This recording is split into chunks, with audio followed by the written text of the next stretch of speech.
This video is sponsored by Squarespace.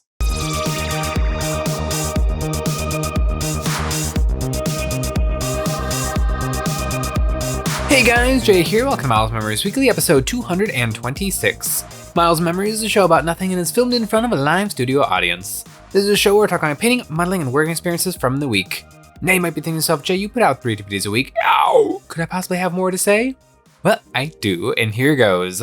This week, I actually got some very different sort of painting done, and Games Workshop showed off a whole bunch of new combat patrols. Some new models in some discount boxes. But first, have you ever needed a very square website to call your very own? Well, today's sponsor, Squarespace, can help with that. Squarespace allows anyone to design the website of their dream with the most powerful and easiest design tools in the industry, like Design Blueprint. Using AI technology empowers anyone to build a more personalized website tailored to their needs, crafting a bespoke digital identity. Choose from a professionally curated selection of styling options to build a unique online presence from the ground up. Squarespace makes sure it's easy to launch your website and get discovered fast with integrated optimized SEO tools, so you show up more often to more people and grow the way you want. With Squarespace, it's never been easier to set up a unique online storefront. Whether your services are physical, digital, or service-based, selling your wares has never been easier. Squarespace offers unmatched ability to showcase your unique wares with images, videos, reviews, add-ons, all capped off with their seamless checkout tools, letting your customers use whatever system they prefer, whether Klarna, ACH Direct Deposit, Apple Pay, Afterpay, or ClearPay. Squarespace offers a free trial for you to dip your feet into and test the waters, and ready to dive in headfirst, you can go to squarespace.com/EonsOfBattle or follow the link in the description to get 10% off your first purchase of a website or domain. Now, Games Workshop has been pretty hit or miss with combat patrols for 40k. Usually it feels like they took a really good combat patrol and then got rid of it and then brought in a worse version of the same combat patrol. Gene Stealer Cult had a beautiful combat patrol that saved you a ton of money, and now they have a combat patrol that just saves you a little bit of money. Drukhari might have currently the best combat patrol if you want to like save some money. Like 3 Drukhari combat patrols is most of a Drukhari army for a pretty good price. Also, Drukhari is just kind of a horde army, so it's an expensive one to put together in general. But Games Workshop hit us with some new combat patrols, and they're kind of interesting. They actually look decent. The Space Wolves one definitely passes the Christmas morning check. These are all really fun, really interesting units. I think the Wolfen are going to be a little interesting. People are very... Wolfen are an acquired taste. I kind of dig them, but the models aren't amazing. They're very weirdly specific. I want to say they're from like 2013 or 14, kind of the same time that the Centurion Warsuit came out. But the idea of Space Wolves turning into werewolves is kind of neat. The thing about Space Wolves is if there's anything like unique to another chapter of Space Marines, the Space Wolves get that too. So the Blood Angels can be like turn into vampires. The Space Wolves can turn into werewolves. And that is what the Wolfen are.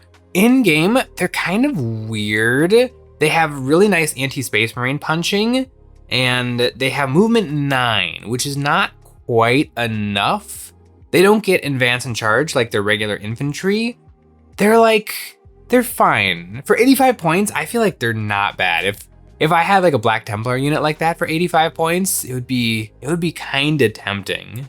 The Terminators, the Wolfguard Terminators are fantastic.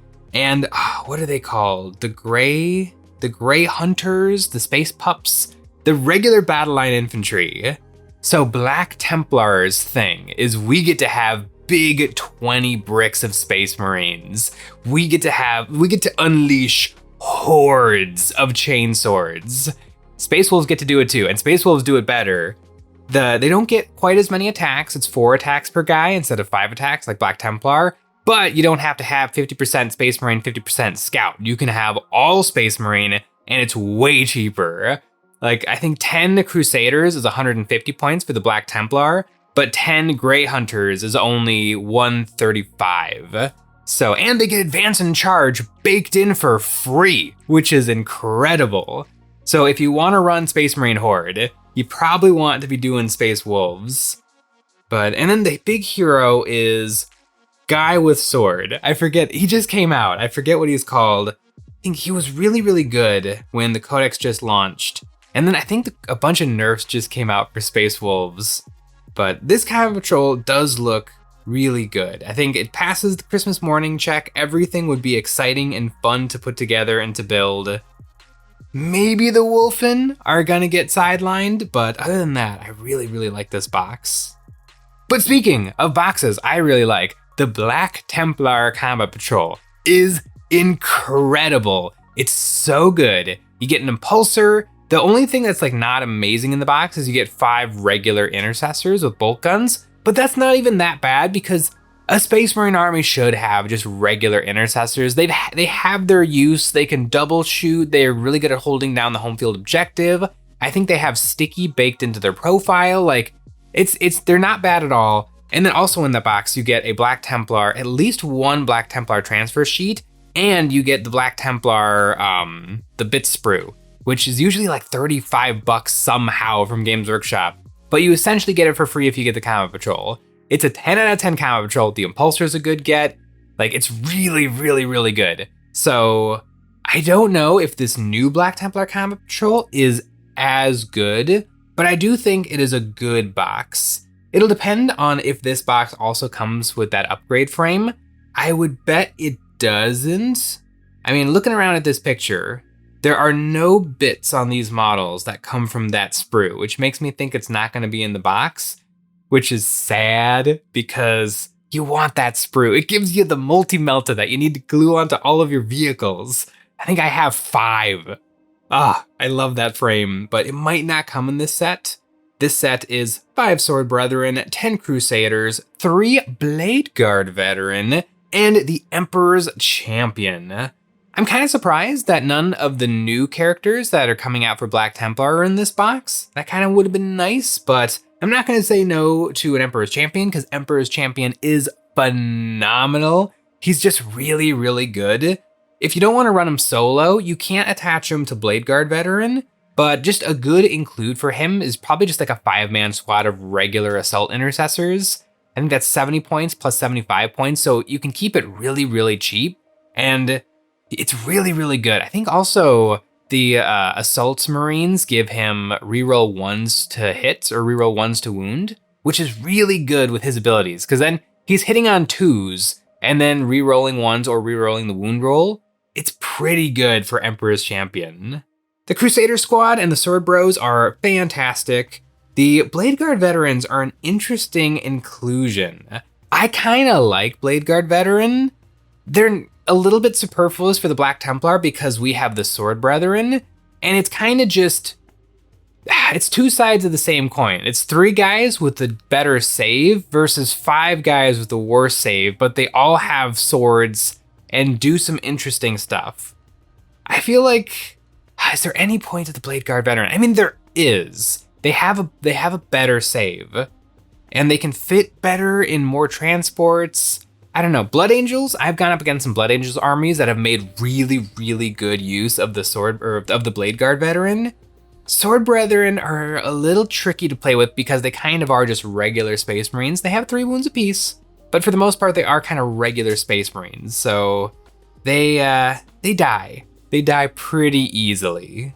Overall, this box of Black Templar, I don't know if it's as good as the previous box, but I want to buy this box because all of these units are great. I don't need another Emperor's Champion, but other than that, like, I can always use more Crusaders, I can always use more Sword Brethren, and I actually only own 3 Blade Guard Veteran, so it would be nice to have another 3 to bump that up to 6, just to play around with them. But speaking of just playing around, new Tyranid Combat Patrol, and this one is funky. So it's led by the Parasite of Mortex, which is weird. And then you got 10 Steelers, then you've got Tyrant Guard, and then you've got a Biovore. This is a really weird box. It's a strange mixture of stuff. It's fine. Honestly, this is not a bad box if you're a Tyranid player and like you probably happen to not own any of these things. So this would be a way to get them. It's almost too bad. Pyovores and Biovores they kind of have the Sentinel problem, but even worse. Like usually you probably don't want to take one singular squad of pyrovores unless you're going to bring one and just like leave it on your home field objective to indirect fire anything that comes near it. You probably want to actually like stock up and get like multiple squads of 2 or 3. And that starts to add up really, really quickly in dollars. So it's kind of too bad that this box didn't come with like 2 or 3. It just comes with 1. And then you get Tyrant Guard. I personally love Tyrant Guard. There's toughness 8. Like they're really wickedly strong. For your opponent's gonna have to put like anti-tank into them, and they don't want to because Tyranid also have tanks. Like if you've got Tyrannifexes and Carnifexes running around, they're not gonna want to turn their las cannons onto the Tyrant Guard, but they kinda have to kill them. I think they're like 80 points for a squad of 3, and they're just weirdly strong, and I like them a lot. I think I have 9. 3 squads of 3. I like those guys a lot. Gene Stealers, they're okay, especially in like Gene Stealer cult armies. In Tyranids, I don't see people doing much with the Tyranid. And the Parasite of Mortrex is okay. He's lone op, he's got good movement, he's good for securing like secondary mission cards. Other than that, and he does have the incredibly complicated rule of tagging an enemy unit and then making one of those models turn into a Ripper's Form base. But other than that, I don't see Parasite of Mortrex very often. Of the 3 new combat patrols, I think my favorite is the Black Templar one. I don't know if that's just me being biased because I kind of want to buy it because I love the Black Templar. The Space Wolves one is also very good. I don't play Space Wolves, so I don't know how much Space Wolf players do or do not want Wolfen, but I don't know, the Wolfen are kind of cool. But speaking of things that are kind of cool, I started painting some minis for a new game that I've been working on, Blood and Plunder. And so I painted some 17th century French sailors. This is my captain, and he's glorious. It was so much fun to paint this guy. I decided, so I put this guy together and then I primed and zenithaled him. And then I kind of stared at him for a bit and I decided against the zenithal, and then I just sprayed him brown and then layered him to get the paint on there. And I think that turned out much better.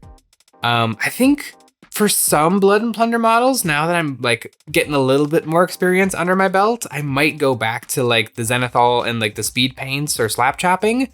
But I think just to learn, it was important to do a couple of models just with pure layering of paint. And I just really like how it turned out. It was fun to paint something a little bit, or to paint a historical model.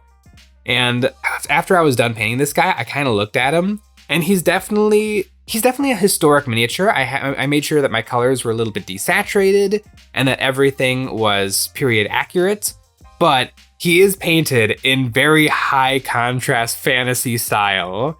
Instead of like, I was looking at pictures of other people's models, like model airplanes and model tanks and stuff. The painters do find like a way to replicate reality where you have like a strong top light and the shadows aren't as aggressive.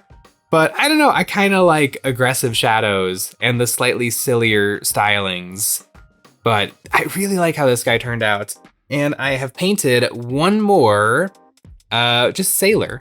This is a sailor with a musket. And in the game, you can shoot your musket, but then you have to spend action to reload the musket. And it's kind of great because you have to like a musket, I think it only takes like 1 or 2 actions to reload a musket. But if you fire a cannon, it could be like 4 actions to reload the cannon. And so you really gotta decide, like, when is the best possible moment to shoot the cannon? Do I just shoot the cannon and then have the guys leave the cannon behind because there's no point in trying to make them reload it? Or do I have some guys who are better or like better at reloading the cannon? Like Blood and Plunder is a really, really interesting skirmish game. Another thing I really like about it is that units are taken in squads. So you would take 4 guys with musket and they kind of operate as one singular model, which I feel like is really nice for a skirmish game so that it doesn't get really, really bloated with a lot of different units on the board. Some games that have alternating activation can feel a little dense with like, each of us has to take 25 actions and it's just back, forth, back and forth, back and forth, back and forth. And then when the turn is over, there's nothing to make it feel like a turn has happened. You just rinse and repeat, and then you start running through the action list again. But if you have squads of things where really I'm only going to be doing like 4 or 5 things a turn, then a turn feels really meaningful and different from, turn 2 is memorable compared to turn 3. And so I've been really enjoying getting ready for Blood and Plunder. I've played a few games, and as much as I've been enjoying the minis, the thing I have really been working towards are the boats. I have a bunch of boats for Blood and Plunder, and I've just been learning about like rigging and the history of ships, and like at what point in the 17th century am I building towards? Am I doing early? Am I doing late?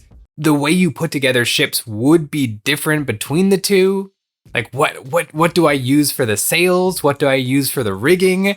How much of the rigging do I want to put on these ships? Because if I put on the true amount of rigging, if I put every single rope on these boats, I'm not going to be able to get my fingers in there to put these guys in the boat and play the game. So there will have to be some form of editing, but I'm really looking forward to the boats. Blood and Plunder is a very neat little skirmish game, and I've really, really been enjoying working on it in my free time. But speaking of working on something in my free time, I've been painting up a Skitarii model, or I guess an Adeptus Mechanicus model for a friend of mine. He plays the Adeptus Mechanicus. I think he enjoys Adeptus Mechanicus a little bit more in 30K than in 40K, but I know that he'll appreciate this model. It's a really, really cool Magos Dominus or Tech Priest. It's not an official Games Workshop model, but I think he'll really appreciate it. It's just a little Tech Priest with the axe type weapon, with the plasma pistol, with the what is this arm apparatus called? Space Marine Tech Marines wear it too, where you've got the flamethrower and then you've got the servo. Is it just called a servo harness? I think it is just called a servo harness, but I picked this model out very specifically for him. And frankly, I think that this model is cooler than the official Games Workshop version. Now, in terms of giving models as gifts, I think in general it's a bad idea. But if your friends play Warhammer, then I think it's a great idea, specifically if you can make it a meme that is gonna sit on their shelf, then I think it is the perfect idea to give Warhammer as gifts. Like, don't give Warhammer to like your family, because it just doesn't make any sense. Like, I can imagine, like if I gave like a miniature to my sister, and she's like, you've known me my entire life, and the only thing you could think to get me was something you like. Like, it doesn't seem as thoughtful, but I put a lot of thought into picking out this model for my buddy, and I can't wait for him to see it and to see what he thinks of it. This model is a little bit of a meme, but I do appreciate the level of meminess of Warhammer 40,000. There's a model out there of like, what's that hippo's name? Moodang, the champion of Khorne, wearing Khorne Berserker armor is the epitome of rage and violence. It's there are some really, really good Warhammer 40,000 memes out there. But you know what else is pretty fun and pretty funny? EonsOfBattle.com. EonsOfBattle.com is the place to find our merch, like the Nick and Jay dice. We've also got wet pallets, basing toppers and bits, and water slide decals. And it is the best way to support us doing what we do with a membership. Each month, members get a credit that they can use on our new monthly terrain packs or any previous pack we have ever made. This month, we have the Faraway Galaxy Bundle, a battlefield's worth of sci-fi buildings with a clever removable door and roof system for easy access. These buildings print easy and are the perfect for cutting a battlefield into a dangerous urban maze. There's also plenty of cargo containers and barricades, including the XT6 cargo sled for moving all these accessories around the war zone. This set is perfect for quickly setting up a thematic battle on any system, planet, or moon. The set will be on EonsOfBattle.com for the month of July, and then it'll be gone. I have been doing a lot of painting for Blood and Plunder. I've also been doing a lot of painting for Warhammer 40,000 because I'm trying to get my Necron Starshatter Arsenal, Starshatter Legion. I'm trying to get my Necron like competitive tournament list up and running, and I'm also trying to make room for Black Templar, which are right around the corner. I have a lot of painting to do. Thanks for watching.